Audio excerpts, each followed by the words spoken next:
So this past year, I chose not to garden. And I did that because I have so much going on in my life that was leading to a lot of burnout, a lot of stress. And I thought to myself, you know, if I cut gardening, all these homesteading things that I'm doing, etc., that I would really be freeing up a lot of time and I would be less stressed, because the work that you do when you're trying to garden regularly, you're trying to homestead regularly, it's hard work. It takes a lot of time. It takes a lot of energy. It's a lot of stuff above and beyond what you would normally do. So I made the decision to not garden. I just wanted to see how it would go for a year, and it was a disaster.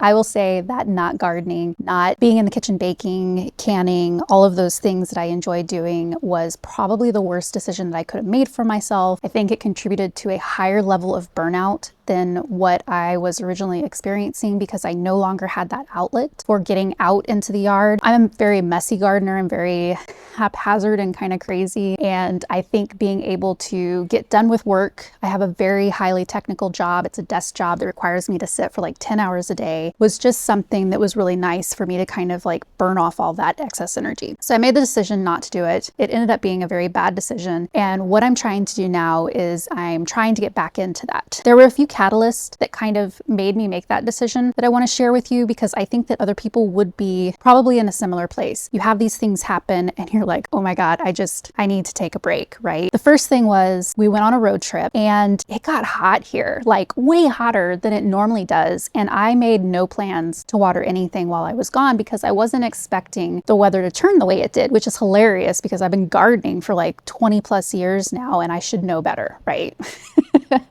I did not know better. I came back and half my plants were dead. They did not survive the short little road trip. There wasn't enough water in the ground for them, even though I live right on a river. It was just a disaster all around. So the second thing that happened for me was my fiance and I spent a lot of time putting together a base for a greenhouse, because it's one of those flimsy aluminum greenhouses. We have a lot of high wind that comes through here and I wanted it to be really anchored. And for being the type of person who's like, we must read the instructions and follow them perfectly, I did not read the instructions and follow them perfectly. So once we got the base set up and we put the base of the greenhouse on, we realized that you needed to be able to screw the walls to the greenhouse to the base of the greenhouse from the inside. And the wood base that I'd created and the greenhouse base were now flush up against each other. So that in and of itself was disheartening. On top of everything else, this beautiful, I thought it was beautiful, I'll put a picture in here, of driftwood arbor that I had spent forever gathering the wood for and building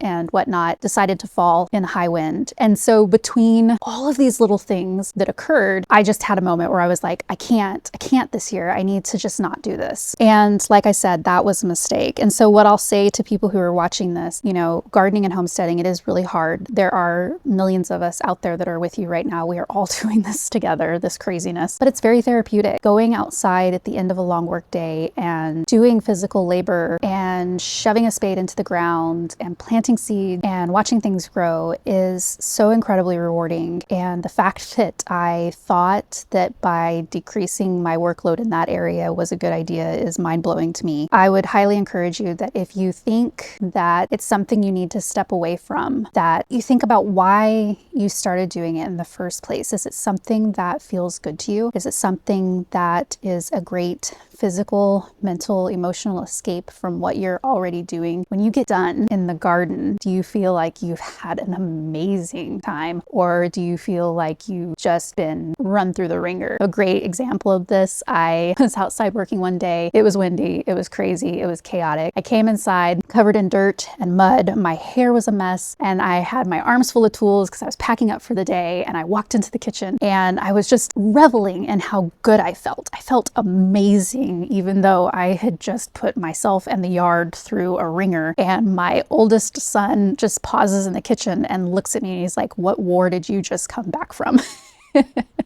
And it's like, yeah, I probably looked like a mess because that is who I am. I'm a very messy person. That's why this is called the feral mage, is because I am feral at heart. And I thought it was so funny because on the outside I look like a mess, but on the inside it was just wonderful and amazing. And so if you garden and it feels wonderful and amazing to you, then keep doing it. Like, find a way to do it. If you have to cut out other things that don't bring you that sort of joy, then do so, because it has been proven time and time again that working outside, being outside, gardening is in and of itself its own form of therapy. So with that all said, that is what I wanted to share with you today. I want you to know that if you're struggling with this, that you are not alone, that we all struggle together. We all have busy, crazy lives. Nobody is pretending that it's not difficult, except for maybe the super aesthetic gardeners out there. But I just want to let you know that you're not alone. And my plan for this year, my goal for this year is to get back into it. It's to undo a lot of the damage that's done. It is to figure out the greenhouse problem, which I have a plan for. We will see if it works. Wish me luck.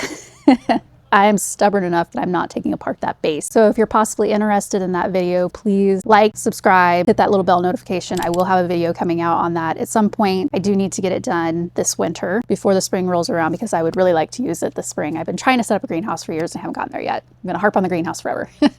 But with that, I just wanna say thank you so much for taking the time to watch. We'll see you next time.